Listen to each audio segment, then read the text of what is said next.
Hey, changemakers. Thank you for tuning into the Hacking the Patriarchy podcast. I'm your fervent feminist host, Raven O'Neill, and I get the honors of sitting down weekly with diverse experts from all walks of life to explore ideas, opportunities, and strategies that we can all use to hack our way to better lives within patriarchal societies. If you're ready to hack patriarchal systems and structures, I invite you to join us and help move the needle. Hey, listeners! I'm excited to introduce you to today's guest, Stephanie Tomko. Stephanie, or Steph as I like to call her, is a business strategist and marketing coach who helps female entrepreneurs reignite their passion and cultivate sincere brands. After 15 years in corporate America and experience across nonprofit work, real estate, and small business marketing, she now guides women to overcome fear of judgment and show up confidently as the face of their businesses. Drawing from her personal journey of setting boundaries and recognizing her worth, Steph empowers entrepreneurs to build marketing strategies rooted in authenticity, helping them scale with pride, clarity, and a fierce belief in their own value. Please join me in offering Steph a warm and heartfelt welcome to our conversation today. Welcome to the show, Stephanie. I'm excited to have you on today. We are going to be discussing email marketing, which I think for entrepreneurs, solopreneurs is an imperative topic. I think a great starting place is to start with your background in marketing and how we kind of ended up here for this conversation. Awesome. Well, thank you so much for having me, Raven. This is so great to be here. I'm super excited. I am coming from a place of multiple backgrounds and lots of experience in different places. So I started out at 16 years old in the corporate world. I was a telemarketer, working 5 to 8 Monday through Thursday after school. And that transitioned into a 13-year career with that same company. It was a credit card company. So I literally grew up in the corporate world, surrounded by all the stereotypical things that you would think that come along with that. But I somehow always found myself in jobs with that career that were a lot more emotionally connected. So I would work in new hire training, and I worked for 5 years with adults with disabilities and found these little spots in this massive corporate organization that really connected me with people. And that's how I got to know like what made me tick and what filled my cup. And then after I had kids, I stayed home and did a lot of freelance work, and I was a copywriter, consultant, worked for nonprofits, and kind of transformed into this consultant coach type of career where I work with a lot of small business owners, with nonprofit founders, founded a couple of nonprofits, but really found myself just gravitated toward helping people step into who they are and what their brand is and what their mission is and what they really are in love with, and translating that into business or whatever that needs to translate into.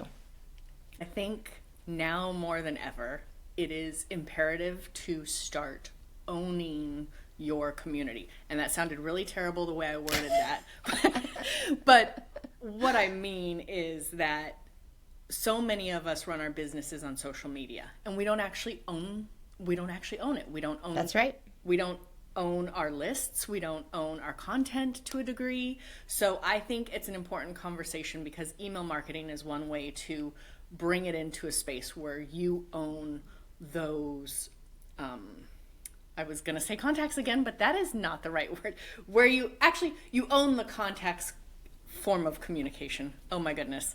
I can't. No, I think that's right. No, I think that's 100% right. And you are so right. You are so accurate in talking about the relationship between email marketing and your audience and your community, because I think it was, last year that like Facebook just shut down. Like it just stopped working, and the amount of panic across so many different industries was palpable. And it was just proof that while often see email marketing as something that's antiquated and old and nobody reads their email, nobody opens their email, it's so important and crucial that you have an email list that you can go back to, even if you run your business off of social media, or if you utilize in-person marketing, or you're a direct mail person, whatever you use for your primary source of marketing, having that email list in tandem is so important for that reason. If everything else disappears,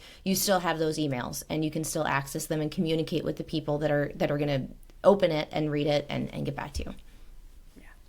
And you used audience, which was such a better word than the words I chose. That's okay. That's all right. Well, I love that because that dovetails into the evolution. I want to look at the evolution. So, like you said, email, it was the hot thing at one point, became antiquated. We moved to social media, and social media is evolving so quickly. There's so many platforms. I feel like we're all spread so thin in what we're attempting to do, and there's so much growth potential in email marketing. It's kind of made its way back, and a lot of marketers and businesses are pushing to grow their lists. What are some great ways to grow your lists? So the way that I work with clients, I was on a call yesterday and there was a lot of women that were saying, I really hate social media. I hate it. It's a hate-hate relationship. Not a love-hate relationship, but I mean, one of the person that was leading the call said, it's a hate-hate relationship with social media. I don't want to do anything with it. I don't want to go on it. She barely wanted to hand it off to somebody because she didn't want anything to do with it. And then there were other people that said, I know that I need to do it, but I don't want to do it myself. And I think that that's really common, and I think that you can create the same impact by growing your email list. But again, even stepping back before all of that, I encourage, especially again, female business owners, to get back in touch. Why did you start this whole thing to begin with, right? Fall back in love with your business. Figure out why you decided that you wanted to be in business for yourself, wanted to start this nonprofit, wanted to start this fitness center, wanted to participate in whatever this passion that you have. What started that flame, right? Because what happens is when you can retell that story and you can fall back in love with whatever you started from the beginning, all of that messaging becomes so much more second nature, and you can deliver all of it with confidence. And it doesn't matter what room you're in or who you're surrounded by or who's saying it's not going to work or how intimidating the room that you might be in is. You have the opportunity to say, this is my message, this is my mission, this is my passion.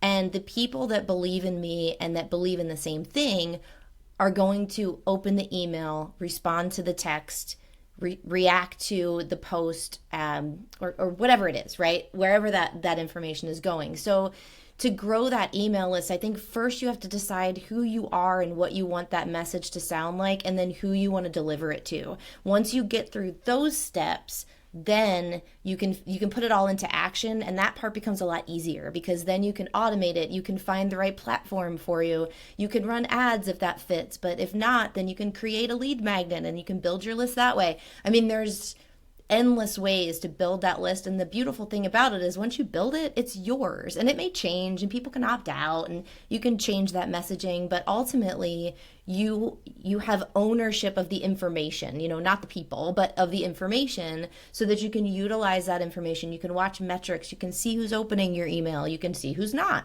and it helps guide you down that path of staying true to that passion and that message, but also growing your business and scaling it in the direction that you want it to go. Oh gosh, I have so many ways I want to take this. I want to talk about growing the list and the actual effort that goes into that, but I also want to talk about the actual act of sending emails and that content. I think I'm going to go that way just because I send several weekly emails. I send my weekly email and I send Fem-Led News weekly email. Mm-hmm.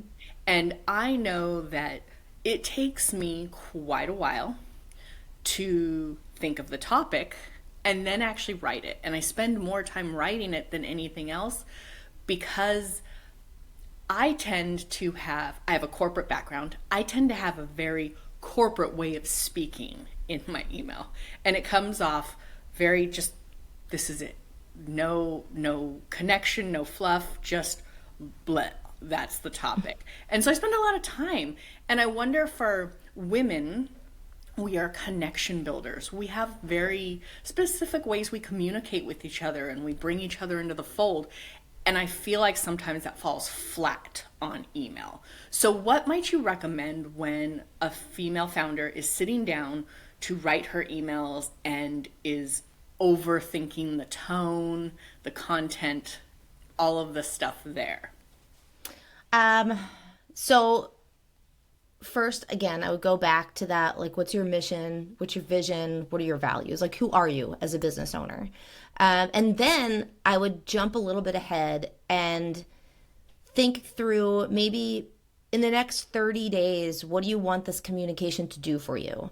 Do you want it to sell something? Do you want it to just grow your list? Do you want it to nurture the list that you already have? Do you want to build a stronger connection with the people that you're already emailing to? And once you figure out that goal, you can back into it.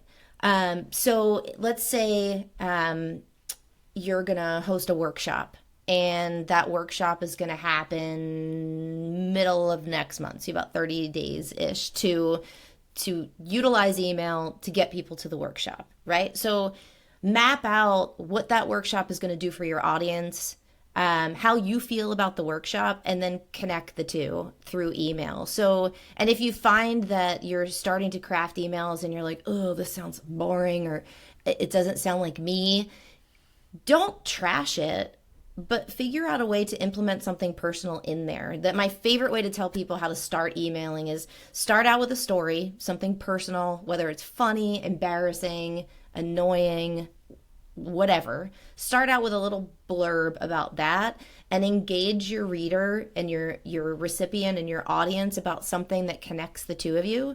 Then go into whatever the next step is, whether it's a step toward that workshop or it's talking about how your solution is going to make their life and their business easier, or just talk about what you do and what your background is to build credibility and that trust factor with the person that's opening your email. That little story in the beginning, and it can reflect your personality so easily. And I keep a list in my phone of things that happen to me like throughout the course of the day. So that way, if I go to write an email and I'm like, I can't think of anything, I'll pull up that list and I'll be like, oh my gosh, the lady in the airport that was clipping her toenails. Like, that's real. That actually happened to me. And I was like, oh, like, that's disgusting. But I was like, but I can totally write about that. So keeping that list of little things that not only will trigger emotions in your audience, it's triggering yours. So you have to kind of embrace those to be able to translate those into copy and then make it work for you and all those kind of things. Again, there's just so many ways we can go, because you did mention, fleshing it out and the way to do that. I feel like there's probably a number out there that exists that I don't know that is the right amount of content to put into an email, just because, if you don't catch them in I think the first 3 sentences they say now, like you're not going to read it. And, you talked about telling a story, and I feel sometimes when I start off with a story, then the email is just way too long, and I'm like, okay, well now I've said too much. And then also I want to also look at consistency. There are, the emails. I send a weekly email just because I'm forcing myself to do it. Mm-hmm. But there's that idea of consistency, and not just sending just the sales emails, because then you're like, oh, you're just reaching out to me whenever you're trying to sell stuff. Yes. So backtracking, because I threw a lot at you, I want to look at the amount of content to include, like what's a good amount of content to include, and also consistency of the send.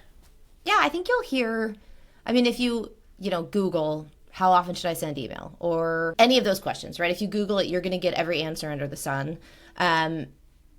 So I think it's really a combination of, 1, what you're comfortable with, 2, what you have time to do. That's a big one. There's so many people saying you have to do this. You have to send emails, every week or every month, or you have to create a drip campaign that's going to email everybody for the next 10 days, every day at this time. And all of those things could work. But that's the beauty of metrics and reporting, is that you can get started and pick one that fits your schedule, pick one that fits your comfort level, and test it. See what happens. And test it for longer than like a week, because we also have this tendency to be like, I emailed everybody and nobody opened it, so I'm never going to email anybody again.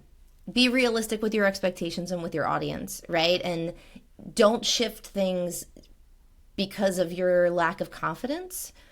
shift things because you have valuable data that's telling you to shift in that direction, right? If you send an email every week and you send it on Thursday at 3 p.m. and it performs kind of okay for 3 months, and then let's say haphazardly you're like, oh, I forgot to send it on Thursday, I'll just send it Friday morning. Well, you send it Friday morning and like you get a 50% open rate versus like a 15% open rate. Well, maybe there's something there, right? Test it and start sending emails on Friday and see what happens. And it could be, it's a patience game. Like you have to be willing to be patient and watch performance and watch lack thereof, right? And then adjust accordingly. And then sometimes you're not going to be able, it's not going to be science that's going to tell you what to do. It's going to be your audience that's going to tell you what to do. Unfortunately, there's just no perfect answer. If you're sending emails to 2 million people, yes, you're going to get pretty reliable metrics because of the volume. But most of the people that I work with, and I think probably that you work with from a coaching perspective, their audience is not 2 million people. It's probably closer down in like the thousands. So giving that population more time to give you feedback and give you input is really important. And then also when you're implementing things like social media and stuff like that into your marketing plan, that's going to give you some insight too into how people are connecting with you and how often they want to hear from you and things like that. I'm like, or maybe in the hundreds. I'm not even in the thousands. Well, hundreds are fine too. I mean, literally one. If you have one person on your email list, you have an email list, and you should value that and then find ways to grow it. So yeah, there's no wrong number. There's no number that's too small. Because the other thing too is that if you do the math, that 2 million list, it's still only going to have industry standards like a 15% open rate, right? 18% open rate. So 18% of 2 million is a lot of people, but it's still that 2 million list of people is not as engaged likely as your 150 list of people. Those people probably joined you because they know you and they like you and they trust you, whereas the 2 million was probably built off some sort of opt-in or discount or something like that. So keep your expectations realistic too. Don't beat yourself up that you have the small email list. Just make the most out of it. Like just nurture it and, love on it and just go with it. I love that you said that because my list is not in the millions, but I do have almost a 50% open rate every Yes. year. So yeah. That's, again, huge. Is it quality over quantity, I guess?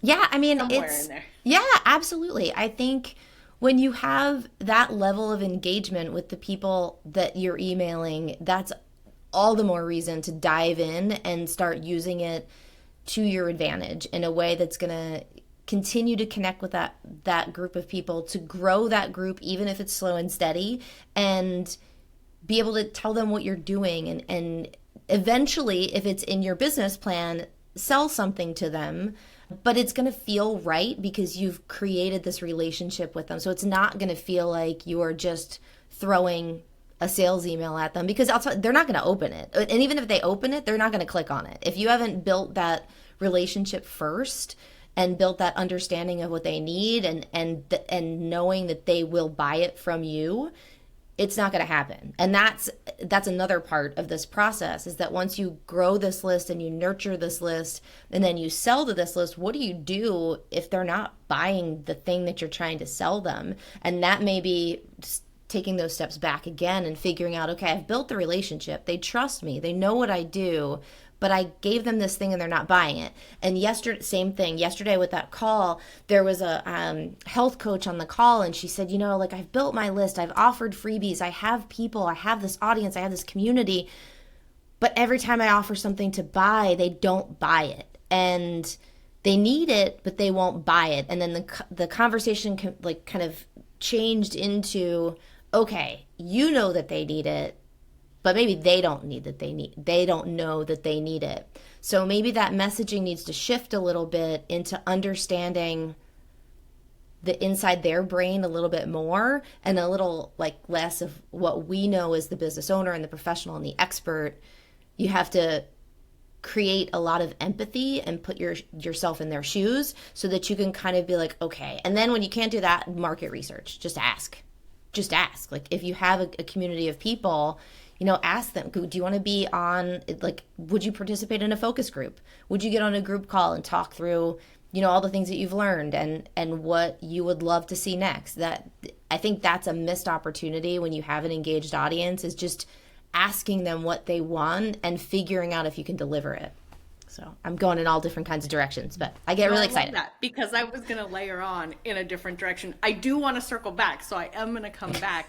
But I also want to say to the listeners that heard that part of the story and that woman's story and it resonated, I also want to throw a couple things out there. Sometimes you need to look at what pond you're fishing in. I say this all the time. Sometimes it's the wrong pond. And then I want to layer on, offering a ton of freebies and having your audience grow on that also sets the expectation that your time is going to be free. You throw something out that's paid and they're like, oh no, I get free stuff from her, I'm not going to pay. So I myself am not offering any more free workshops this year. I am not giving my time to sit in front of my computer and actually offer my direct time for free. I am building some freebies that you can download, but they're do-it-yourself. I'm not going to lead them. Like, start charging, even if it's $5 for that thing you were gonna give for free. Start charging even $5. Get some money out of it and have them put some skin in the game. I'm going to show up. I paid for this, even if it's not a lot, because if you're constantly giving things away, people just start to expect that your time is free. Sure. So that was my tangent on that topic. No, I think that's really fair. And I think another thing that you touched on too is the $5 concept. If you're going to charge something for it, and look into or research the way to put that money back in your advertising, right? There's a big technique that you can implement with the digital download kind of world, and I do a lot of work with people on that, is how do you create that digital download? How do you make it yours? How do you brand it? How do you make it more valuable than the gajillion other freebies and downloads that are out there? But if you can implement something where you're charging, $7 for a digital download of any sort, you can pump that money back into ads. And when you pump that money back into ads, it grows that audience incrementally without you putting money out of pocket. You're raising the money and then pumping the money back in your advertising. So, and that's a little bit more of an involved process, but you can utilize that little bit of income to exponentially scale what you're doing without getting stuck in that, well, okay, so I charge $7 and people pay it, but I can't charge anymore. So there's different, trajectories and paths that you can take that to. Oh, I know that was a tangent from email, but that was a great hack. Like, that is usable to the people tuning in. For sure. I want to circle back. I did love that you did mention that you were in telemarketing, which to me is also antiquated, but they're still doing it. I'm just shocked. Oh, for sure. Pick up my phone. Like, you're not selling me anything on the phone. But you mentioned that, and that's a very specific kind of sales mindset process. When we are talking about selling in email, I know that women tend to build relationships and have a very specific way of asking for the sell. And then you have men, since this is hacking the patriarchy, that I feel are way more direct. They're not afraid to ask for the sale. So I wanted to look at your recommendations for attempting to make the sale. Should they use some of the tactics men use? Should they lean into that empathy and that relationship building? Is it a mix of both? When it comes to the sale in an email, how should they approach it? That's a really good question, and I don't think that there's one specific answer. I think it's built into your expectations of how this process is going to go. Those hard sell, buy now, you're going to miss out, FOMO, all those things, those are effective sales techniques, but they're not often sustainable. So you're going to hit that audience with that hard sell drip campaign, and there's going to be conversions, and then whoever doesn't convert, they're not going to open next time, right? They've seen your tactic, they've seen your style, they're done. So it's a whole different form of marketing. When you look at an empathetic marketing campaign or approach, that's going to be a slow and steady growth trajectory. And that's what I focus on the most, because I find that the people that I work with, the clients, are 9 times out of 10 women. But even if not women, they're in a business that's connecting with people somehow emotionally, right? Had a conversation with a guy the other day that he's doing research about entrepreneurs and relationships between the entrepreneur and childhood trauma, right there. I mean, like that's emotional, right? No matter which way you go. And he's gonna formulate, or he's gonna grab the research, and then he's gonna put together like coursework and resources for people, comparing these two populations of people based on like who their mentor was or lack thereof, right? And he's going to put these resources together. Well, right there, like, he's not going to be able to do a hard sell email campaign or any hard sell campaign whatsoever, right? That's going to be a massive investment in trust building and credibility and emotional connection and all these kind of things. So it all depends on what you're trying to do and what you're comfortable with, right? There's lots of salespeople that are totally comfortable with standing in front of a room and like kind of yelling at everybody and telling them they have to take action now. And if you don't, you're a loser, and hurry up and sign up. And if you don't, you're never going to be successful. And it works. I mean, I've been at conferences full of real estate professionals and literally watching people get up on stage and yell. And I'm like, does this work? Sure enough, there's people lined up to talk to that guy at the door. And that guy's comfortable with that. Like, that's his shtick, and it works. And I would say the majority of the people that pay that guy a lot of money are going to pay him one time, and they're going to walk away with a short-term feeling of empowerment and ability to put things into action. And they're going to be right back where they started, probably 6 months later, mad that they spent the money, they got sucked into the whole thing, and then they're going to be looking for another resource. So if that same person has the ability to build a relationship based on, a long-term sustainable business plan, that's going to be more successful for them. And most of the people that I talk to and help, that's the relationship that they want as well. It's just a mindset thing where you can't expect to make $1 million overnight. It doesn't have, okay, we could probably call out a couple people that have done it, but it's not realistic, especially for people that are either working a 9 to 5 full time, that this is a passion project or something along those lines. Like, you're not going to make $1 million overnight. If you accept that and you accept who you are, and again, like going back to that passion and purpose and all those things and the emotional drive that you have behind what you're doing, you'll see the value of building it out over the course of a longer period of time, and accept the fact that the guy that's telling you that you can take your passion and make $1 million overnight, like he's selling you something. Like, you know what I mean? Like, and it's not just the guys. There's women out there that are doing the exact same thing, and you have to be able to step back from that and go, okay, hold on a minute. Let me go back to my own mission and my own values and what I want to accomplish. And is this a good fit? And I guarantee you 9 times out of 10, you're going to go, nope, this is not what I need. What I need to do is stick to what I believe in and what I want to accomplish. I need to set a realistic timeline. I need to have goals. I need to have a budget. I need to have all these planning things that the passionate people struggle with. I do. I think when you're super passionate about something and you're creative and you're excited and you do all these things, it's hard to be like, okay, hold on. I need a business plan. I need some metrics. I need a budget. Even if it's $0, I need all these things to make sure that I keep myself accountable and in check.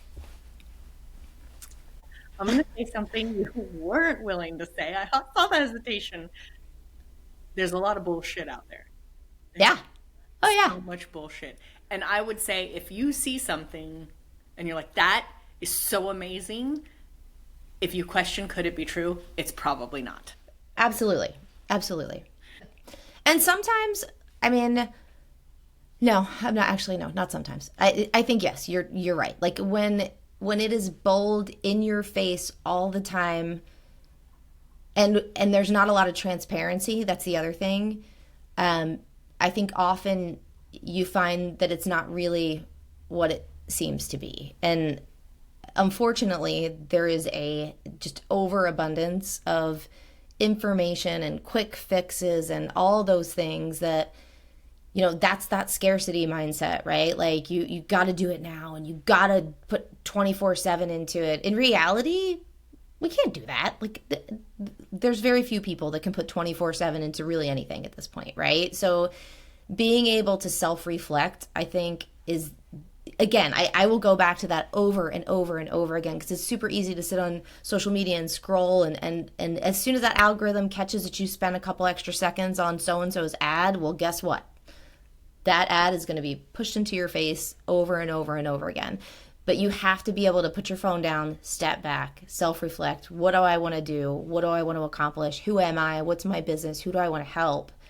And then step back into that, action mode and put things into place that are actually going to scale and work for you and be sustainable. Because if not, you're going to get frustrated and burn out, and you're going to look back and think, I wasted so much time. You didn't waste time. Like, it was something that you really cared about. So make sure that you're pursuing the things that are going to continue to grow that and create more, of your own magic.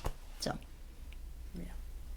All right. I want to talk about two things that I think are pretty, they are more like hacks. I feel like the listeners tuning in that might be lost will be able to walk away with some stuff, which is kind of the process of email marketing, especially when you have a launch or you are trying to sell something. So, there's the warm up, and there's the lead in, there's the follow up and the cool down and the re-engagement. And there are all these things, kind of what you might recommend as a timeline. If you have a product or service you're looking to launch, how far back should you back it up so that you have that process in place? What are the absolute must-haves in an email marketing process to sell something? So again, that warm-up, the actual pitch, the follow-up, even evergreen. I don't know if that's something you recommend. What does that look like? It's going to differ, obviously, a little bit with everybody's business. But I would, first things first, if you don't have a CRM, you need one. Because if you don't have one, you can't automate anything. And those are... the range of capability and cost of CRMs is massive. MailerLite is free. You can use that, up to a certain capacity. And my favorites are Flowdesk and Beehive. Those are the two CRMs that I use for different purposes. Flowdesk is what I use to create an opt-in. Well, I create the opt-in and then I plug the opt-in into Flowdesk. But they have the capability to implement sales, so you can charge through Flowdesk. So you're not creating like this robust website. You can actually do it all. You can create landing pages, and it's very pretty and it's very drag and drop. And what I mean by pretty, I don't mean like literally you can make it pretty, but like it's really attractive aesthetically, and it's very, very easy to use. There's tons of templates.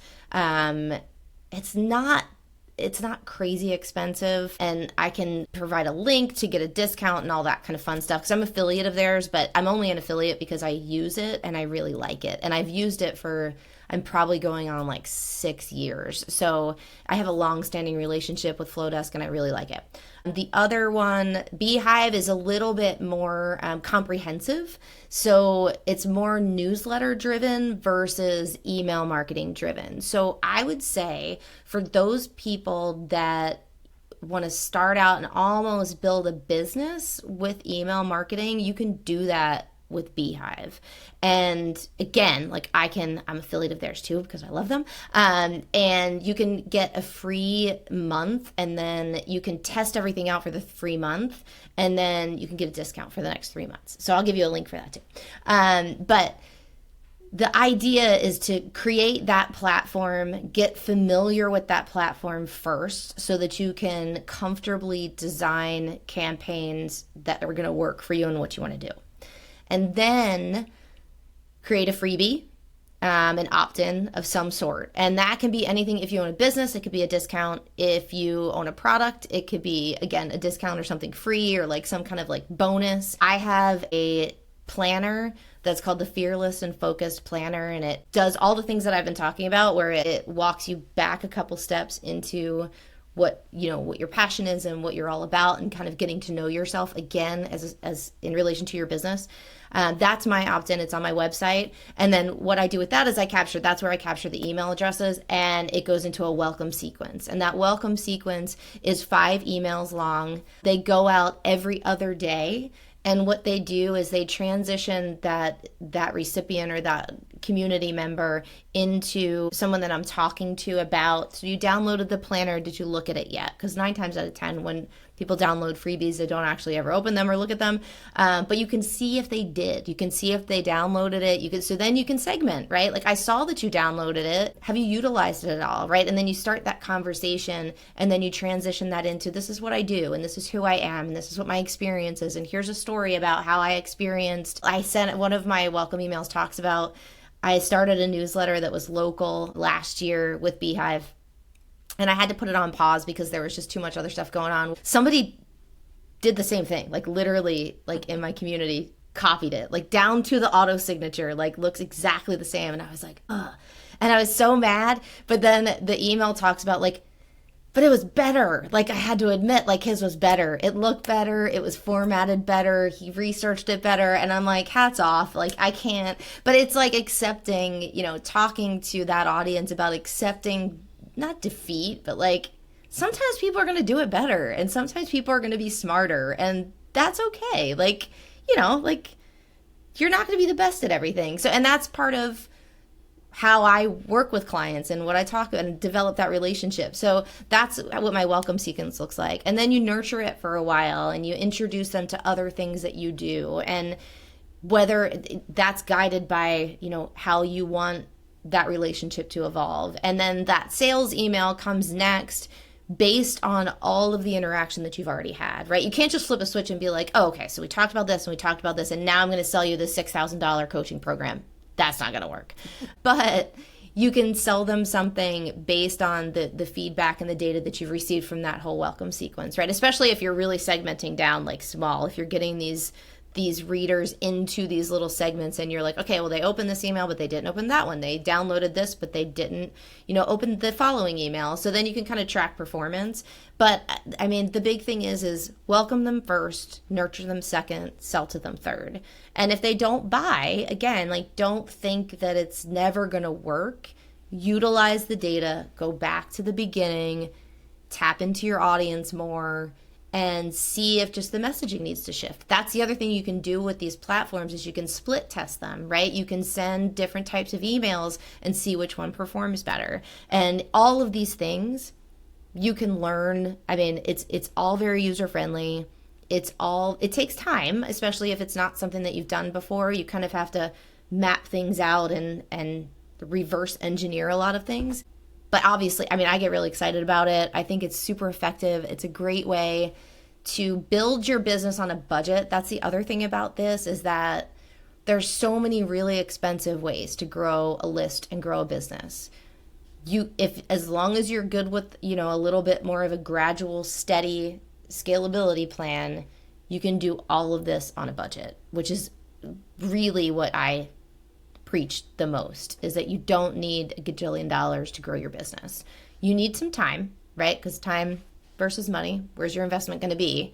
And you need to have that, that focus and that passion, but you don't need to have $1 million to make it grow. Like, you can do this on a budget. I hope that answered your question. It did. I mean, I would like to go deeper, but I think that's enough, that if they want to go deeper, that's where they reach out to you and Sure. do a deep dive. I don't even remember what I was going. Oh, I was going to layer on a couple things because I think that was brilliant. I definitely want the affiliate links. I will drop them in the show notes because I will second that Flowdesk is absolutely brilliant, especially if designing is not your strong suite. Absolutely. I started out in Flowdesk. I have a design background, so I now use MailerLite, and they look just like Flowdesk. But I don't imagine that if you don't have a design background, that's not how that's going to run on MailerLite. So yeah. Flowdesk is amazing for people who struggle with the design concept and the layout and actually writing code for HTML to get what they want out of it. Beehive is great for content creators looking to monetize that. Yes. Yeah. That's the part that I didn't get to with Beehive, is that the ability to monetize, that happens. So I have a tendency to find these platforms and I'm like, oh, I'm going all in. Like I want to pick it apart. I want to see how it works. I want to know if I can use it as a tool to promote to people that I work with.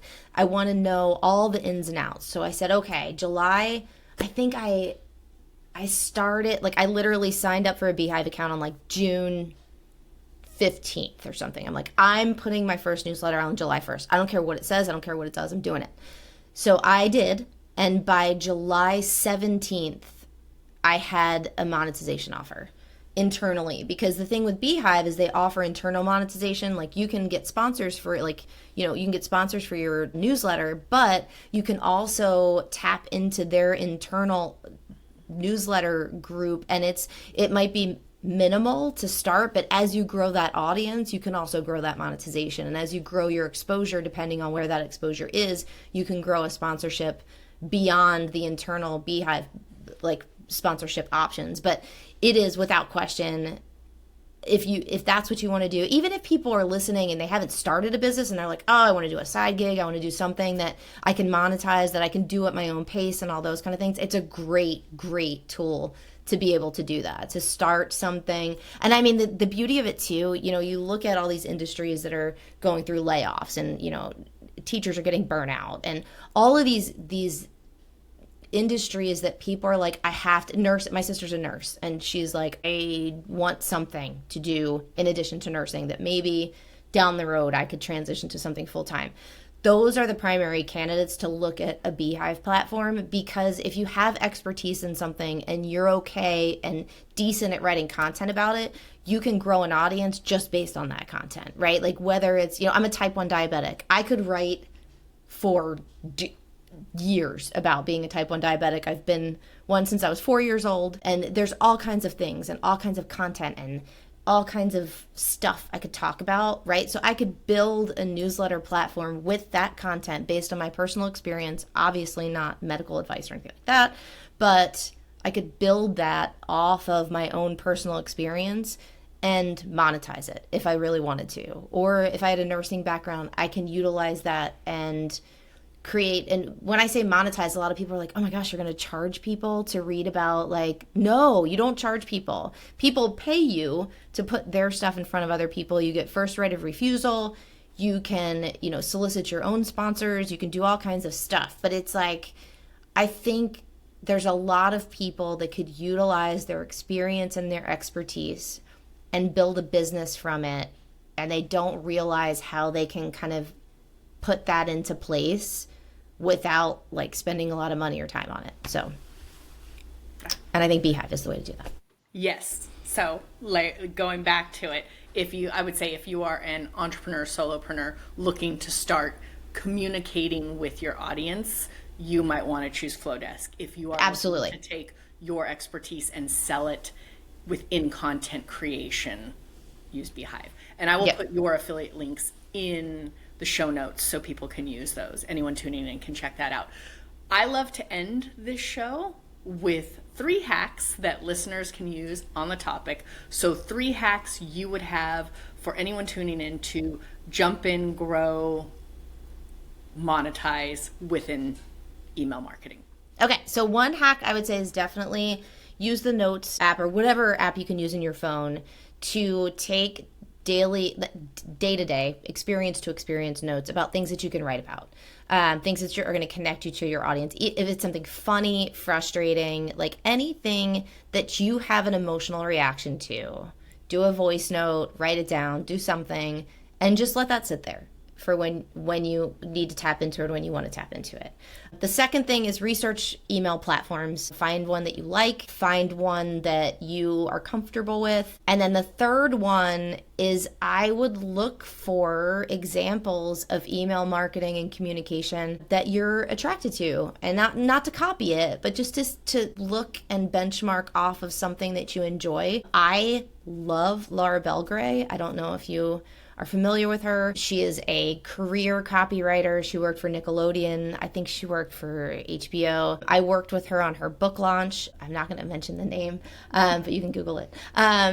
So she's incredible. Like, her voice is so specific, and it is so not what you would expect for a female writer, and she embraces that, and she knows her audience, and she knows who doesn't like her, and she's fine with it. And she's hilarious.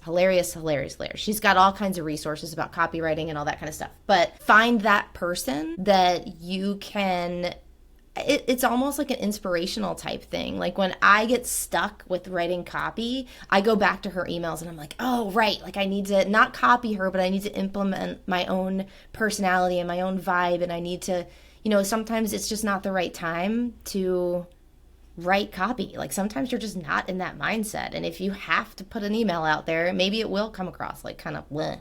But I'll bet the next email you can talk about how the last one you felt kind of bleh, and this is why you felt bleh, and now you're back in it and you're back at it, and those kind of things. So, write your story. Like, tell your story to other people with as much transparency that you feel comfortable with. But that's what's going to make people connect. And find other people that are doing it that you like, that you can go back to and get a little inspiration or like a little kick in the pants to remember to be yourself and be confident in that. So those are my 3 hacks. I could give you like 10 more, but we'll start. We'll just go. I could talk about this all day. As you were talking, I'm like, oh, we could talk about that, and we could talk about that. I'm gonna have you back to talk about other things. Okay, you did spur some. Oh, I should really cover that, and we don't have time here today, so we will have to circle back.